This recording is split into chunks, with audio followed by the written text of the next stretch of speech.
काम बहुत आसान है। अपने टेलीफोन के ऊपर क्रोम खोलें, उसके ऊपर गूगल टाइप करें, एक सर्च इंजन खुल जाएगा, उस पर लिखें ख्वाजा मोहम्मद आसिफ, ये पाकिस्तान के वज़ीर दिफा हैं। दोबारा खोलें क्रोम, उस पर गूगल पर जाएं, गूगल पर लिखें राजनाथ सिंह, ये है इंडिया के वजीर दिफा और ये है हमारी इज्जत। इंडिया का वजीर दिफा क्या कर रहा है और पाकिस्तान का वजीर दिफा क्या कर रहा है। आपको हमने बनाया था पाकिस्तान का वजीर दिफा और आप बन गए वफाकी वजीर बराए दिफाए नवाज शरीफ। हम तालिब शोहरत हैं, हमें नंग से क्या काम, बदनाम अगर होंगे तो क्या नाम ना होगा। बिस्मिल्लाहिर्रहमानिर्रहीम, अस्सलाम वालेकुम, मैं हूं ईसा नकवी। आज सोमवार 9 जनवरी है। इस वक्त मुल्क की सूरत हाल आपके सामने है। डिफ़ॉल्ट की सदाएं आ रही हैं और अब तो खबरें इस किस्म की भी आने लग गई हैं कि आटा ख़रीदने के लिए, सस्ता आटा ख़रीदने के लिए लाइन में लगे हुए लोग अपनी जान से जा रहे हैं।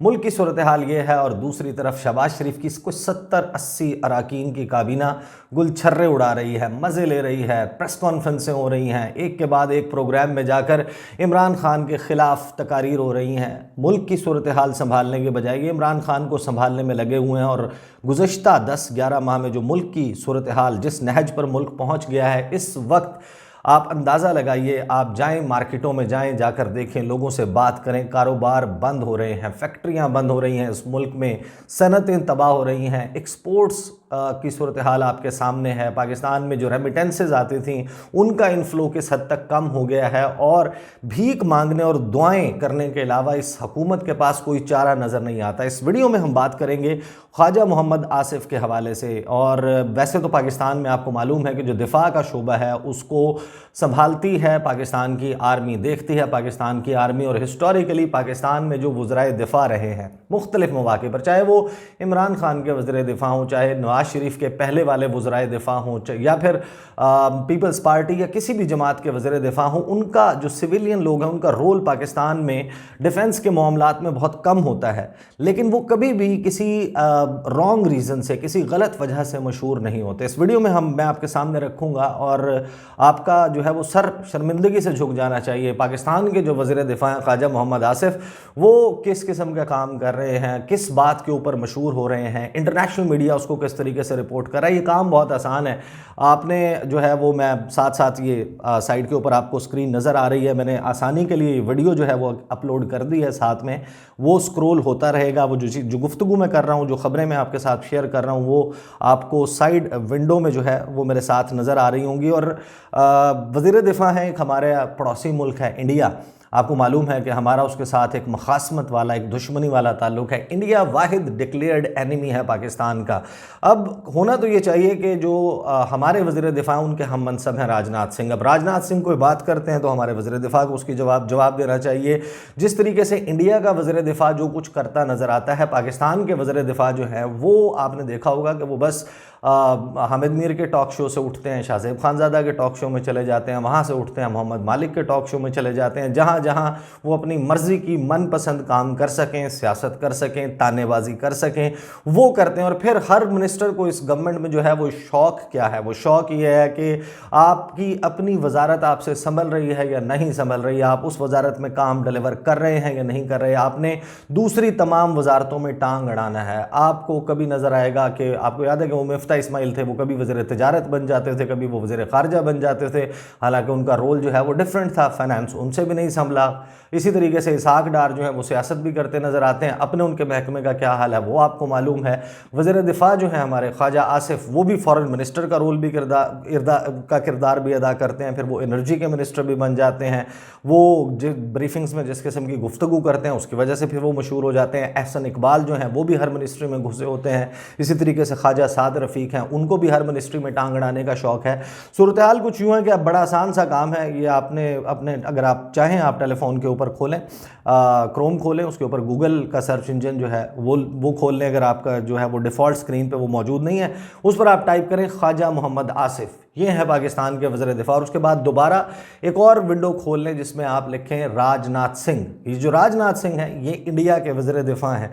न्यूज़ के ऊपर क्लिक करें। जब आप न्यूज़ पर क्लिक करेंगे तो आपके सामने एक पेज खुल जाएगा और उस पेज के ऊपर गुज़श्ता चंद रोज़ में जो पाकिस्तान के वज़ीर दिफ़ा हैं उनकी एक्टिविटीज़ और इंडिया के वज़ीर दिफ़ा हैं उनकी एक्टिविटीज़ जो हैं वो डिस्प्ले पर आ जाएंगी। मैं आपकी आसानी के लिए जो है मैं आपको बता देता हूं कि गुज़श्ता चंद रोज़ में इंडिया के वज़ीर दिफ़ा क्या कर रहे थे और उस वक्त हमारे जो वज़ीर दिफ़ा हैं ख्वाजा मोहम्मद आसिफ वो किस काम की बुनियाद पर पूरी दुनिया में शोहरत के झंडे गाड़ रहे थे।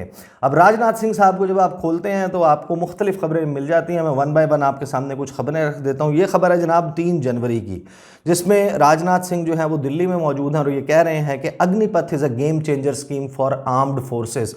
अब एक अग्निपथ स्कीम जो इंडिया ने लॉन्च किया उस पर मैं क्योंकि पहले तफसीली वीडियो कर चुका हूँ तो I not go into the details, लेकिन आप यूँ समझें कि जो यंगस्टर्स हैं इंडिया के उनको अट्रैक्ट करने के लिए एक अग्निपथ स्कीम लॉन्च की। इसके ऊपर एहतजाज भी हो रहे हैं बहुत ज़्यादा, क्योंकि उसमें जो एज लिमिट है उसको चेंज किया गया है और बहुत सारे लोग अब इंडियन जो फोर्सेस हैं उनको ज्वाइन नहीं कर पाएंगे। लेकिन इसके ज़रिए इस जो स्कीम है इसके ज़रिए इंडिया जो है वो नौजवानों को बड़ी तादाद में भर्ती करेगा और फिर बड़ी जल्दी उनको रिटायर भी कर देगा। उनको शॉर्ट सर्विस कमीशन जिस तरीके से होता है उस तरीके से रख के उनको मराहत बहुत ज़्यादा दी जाएंगी। बहरहाल इंडिया का जो वज़ीर दिफ़ा है वो अग्निपथ स्कीम के हवाले से बात कर रहा है। अगली खबर पे चले जाएं, आपको नज़र आता है कि जो इंडिया का वज़ीर दिफ़ा है ये खबर है जनाब 30 दिसंबर की, ये भी गुज़श्ता चंद रोज़ में है वो, जिसमें इंडिया का वज़ीर दिफ़ा कहता है कि will not compromise on national security for good relations with our neighbours. Defence minister Rajnath Singh के जो हमारे हमसाया ममालिक हैं, इंडिया का वज़ीर दिफ़ा कहता है उनके साथ ताल्लुकात में बेहतरी के लिए हम अपनी कौमी सलामती को कॉम्प्रोमाइज़ नहीं करेंगे, उस पर समझौता नहीं करेंगे। और ये गुफ्तगू जो है वो अरुणाचल प्रदेश में कर रहे थे। वहाँ पर उन्होंने कहा कि हम चाहते हैं कि तमाम हमसाया ममालिक के साथ दोस्ताना ताल्लुकात हों, लेकिन ऐसा कभी भी इंडिया की जो कौमी सलामती है उसके ऊपर कॉम्प्रोमाइज़ करके समझौता करके नहीं किया जाएगा। बड़ी इसकी जो है वो तफसील है जो उन्होंने इसमें बयान किया। मैं ख़बर जो है वो आई क्विकली गो थ्रू और अगली खबर के ऊपर आ जाते हैं। अगली खबर है जनाब बिजनेस स्टैंडर्ड पे कि defence minister Rajnath Singh to brief foreign envoys about Aero India. अब इंडिया में जो है वो एक 14th एडिशन हो रहा है एरो इंडिया का 2023 में, और ये जो एयर शो है ये एयर शो होना है 13 से 17 फरवरी को बेंगलुरु में, कर्नाटका जो है उसमें बेंगलुरु में होगा। और इसके हवाले से जो तफसील बताई है कि राजनाथ सिंह जो हैं वो बहुत जल्द पूरी दुनिया के जो ऑनवॉयज़ हैं, जो उनके डिप्लोमेट सफारतकार इंडिया में मौजूद हैं, वो उनको ब्रीफिंग देंगे। आज 9 जनवरी को ये ब्रीफिंग दी जाएगी और उस ब्रीफिंग में वो बताएंगे कि आएँ जनाब आप हमारे पास। और ये जो 5 दिन का इवेंट है इसमें मेजर एक बहुत बड़ी ट्रेड एग्जीबिशन होने वाली है और इस ट्रेड एग्जीबिशन में डिफेंस इंडस्ट्री और उसके इक्विपमेंट जो है वो भी डिस्प्ले पर होगा और एक एरियल डिस्प्ले किया जाएगा इंडियन एयर फोर्स की तरफ से। एरो इंडिया जो है वो इसमें चाहती क्या है कि जो डेलीगेट्स हैं 55 ममालिक के वो आएँ और 540 एग्जिबिटर्स जो हैं वो यहाँ पर पार्टिसिपेट करेंगे। 540 से ज़ायद एग्जिबिटर्स जो हैं वो पार्टिसिपेट करेंगे। अगली खबर पे आ जाए जनाब, आपको पता चलता है कि जो इंडियन डिफेंस मिनिस्टर हैं वो 3 जनवरी को मौजूद होते हैं। वो बात करते हैं, वो कहते हैं कि India has every capability to थ्वाट चैलेंजेस अलोंग बॉर्डर, कि इंडिया के पास तमाम तर सलाहियत मौजूद है कि वो बॉर्डर पर, सरहद पर हर किस्म के चैलेंज से निपट सके। इसमें वो ज़ाहिर है कि चाइना के और पाकिस्तान के कॉन्टेक्स्ट में बात कर रहे हैं। अगली खबर देख लें, अभी वो उन्होंने विज़िट किया अंडमान एंड निकोबार आर्किपेलागो, एक क्लस्टर है ऑफ आइलैंड्स, मल्टीपल आइलैंड्स हैं, वो इंडिया का हिस्सा हैं। वहाँ पर जो उनकी बेसिस मौजूद है, जो उनकी नेवल बेस मौजूद है, जो एयर स्टेशन मौजूद है, तकरीबन 300 नॉटिकल माइल है इंडिया की कोस्ट से। और सदर्न पार्ट में अगर आप देखा जाए तो उनके जनूबी हिस्से में सबसे एक्सट्रीम एंड बनता है इंडिया का। स्ट्रेटजिकली बहुत इंपॉर्टेंट है इस वजह से क्योंकि चीन इस रास्ते से हर साल लगभग 1,30,000 तेल बरदार जहाज़ जो स्ट्रेट ऑफ हुर्मुज़ से, आबनाए हुर्मुज़ से निकलते हैं, वो श्रीलंका के करीब से या श्रीलंका के पोर्ट से होते हुए स्ट्रेट ऑफ मलाका जो कि एक तंग आबी गुजरगाह है, मिलाती है इंडियन ओशन को, जो बहरे हिंद है, उसको पैसिफिक ओशन के साथ। इस रास्ते से स्ट्रेट ऑफ मलाका से गुजरकर जो चीन के तेल बरदार जहाज़ हैं वो साउथ चाइना सी और फिर मुख्तलिफ रास्तों से होते हुए चाइनीज़ पोर्ट्स पर पहुँचते हैं। अब इंडिया और चाइना की मखासमत है। इंडिया के वज़ीर दिफ़ा वहाँ पर जा रहे हैं, वहाँ पर अपनी ऑपरेशनल प्रिपेयर्डनेस देख रहे हैं कि अगर हमारा महाज लाइन ऑफ एक्चुअल कंट्रोल पर अरुणाचल प्रदेश या फिर लद्दाख वाली साइड पर छिड़ता है तो चीन का रास्ता, चीन का तेल किस तरीके से रोका जा सकता है, वो इस किस्म की तैयारी कर रहे हैं। वहाँ पर वो अपने सोल्जर्स की प्रिपेयर्डनेस के ऊपर बात कर रहे हैं, वहाँ की जो नेवल कैपेबिलिटीज़ हैं उस पर बात कर रहे हैं। अगली खबर देख लें आप जनाब, आपको पता चलता है कि जो राजनाथ सिंह हैं वो रिव्यू कर रहे हैं readiness of port Blair based joint command के, जो वहाँ पर जॉइंट कमांड है उसको देख रहे हैं। उसके बाद आ जाएं जनाब, आपको पता चलता है कि 6 जनवरी को जो डिफेंस मिनिस्टर राजनाथ सिंह हैं उन्होंने विजिट किया INS बाज, इंडियन नेवल शिप। अगर जो ये एयर स्टेशन है जिसको उन्होंने विजिट किया है, इसका आपको पता चलता है। ये है जनाब कुछ एक्टिविटी जो मैंने आपको बताई इंडिया के वज़ीर दिफा राजनाथ सिंह की। अब हम आ जाते हैं हमारे वज़ीर दिफा ख्वाजा मोहम्मद आसिफ। कुछ एक्टिविटीज़ तो मैं आपको उनकी बता चुका, वो क्या कर रहे हैं, एक टॉक शो से उठते हैं दूसरे टॉक शो में चले जाते हैं। ठीक है जनाब, आप दिफा में ज़्यादा अपनी टांग नहीं घुसा सकते, हम ये बात समझ सकते हैं, लेकिन आपको किसी रॉन्ग रीज़न से, गलत रीज़न से जो है वो मशहूर नहीं होना चाहिए। क्योंकि जब आपका नाम छपता है बैनुल अक़वामी मीडिया में तो उसके साथ ये नहीं लिखा होता कि ख्वाजा मोहम्मद आसिफ PMLN वर्कर नहीं लिखा होता, नवाज शरीफ का करीबी साथी नहीं लिखा होता, शहबाज शरीफ का करीबी दोस्त नहीं लिखा होता, या फिर आपके सियासी जो आपका कॉन्स्टिट्यूंसी आप सिर्फ उसको रिप्रेजेंट नहीं कर रहे होते, आप रिप्रेजेंट कर रहे होते हैं पाकिस्तान को। जहां भी लिखा जाता है वो लिखा जाता है पाकिस्तान डिफेंस मिनिस्टर, या फिर लिखा जाता है पाकिस्तान के वज़ीर दिफा, या फिर लिखा जाता है पाकिस्तान मिनिस्टर। दो खबरें हैं, दो खबरें में क्या मैं एक ही खबर तफसील, क्योंकि खबर तो एक ही, आपको मालूम है कि हमारे जो वज़ीर दिफा साहब हैं उन्होंने कुछ गुफ्तगू तो चंद रोज़ पहले की थी, मोहम्मद मालिक के प्रोग्राम में बैठे तो उन्होंने कहा कि हमारे पास इंपोर्ट करने के पैसे नहीं हैं, हो सकता है कि पूरा मुल्क अंधेरों में डूब जाए, दुकानें भी बंद हो जाएं, कारखाने भी बंद हो जाएंगे, सब कुछ बंद हो जाएगा, पाकिस्तान बंद हो जाएगा। आप इस किस्म की स्टेटमेंट्स देते हैं, आप पैनिक क्रिएट करते हैं इस मुल्क में।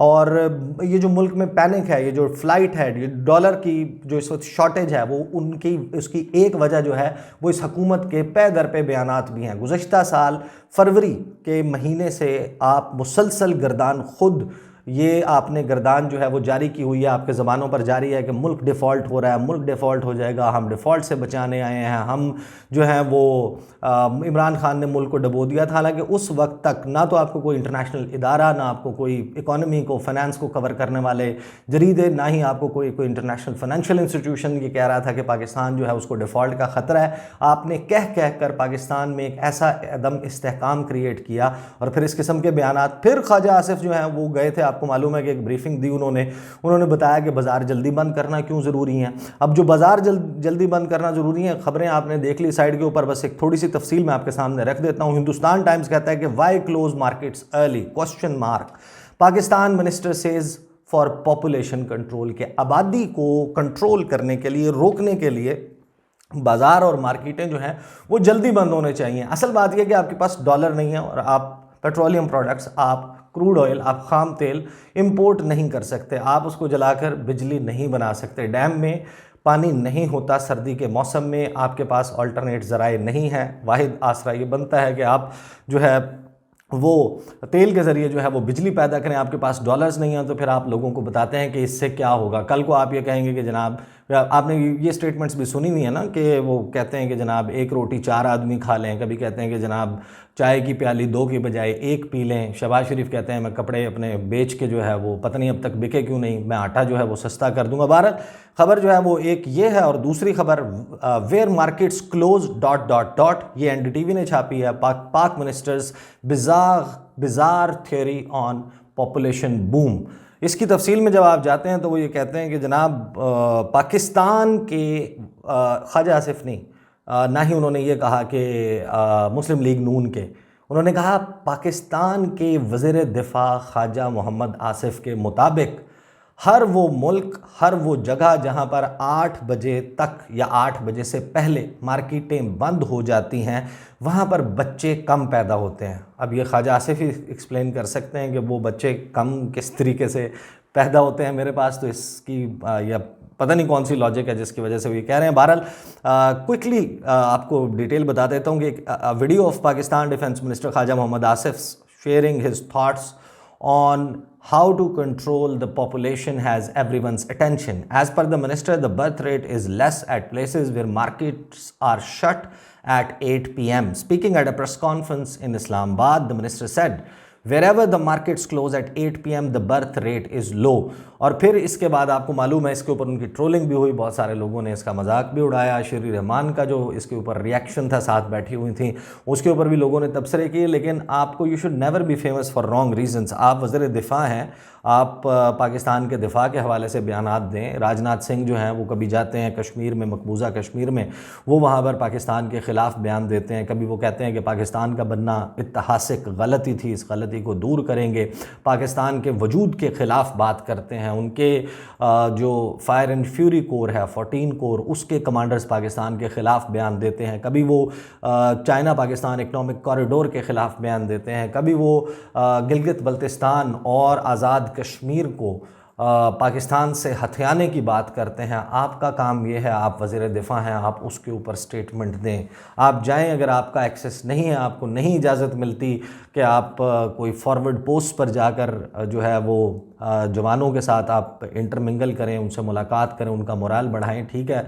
आप जो है वो अगर ये काम नहीं कर सकते तो कम से कम अगर आपने बयान ही देना है तो ठीक है, आप इमरान खान के ख़िलाफ़ भी बयान दें, आप उनकी बातों का जवाब भी दें। आपने सियासत करनी है, इस मुल्क में करनी है, लेकिन बतौर वज़ीर दिफा पाकिस्तान का जो दिफा है वो आपका फ़र्ज़ है। आपको पाकिस्तान का वज़ीर दिफा बनाया गया है, आप नवाज़ शरीफ के दिफा के वज़ीर नहीं हैं। These are the details. अगली वीडियो में मुलाकात होगी, मुझे इजाज़त दीजिए। अल्लाह हाफ़िज़।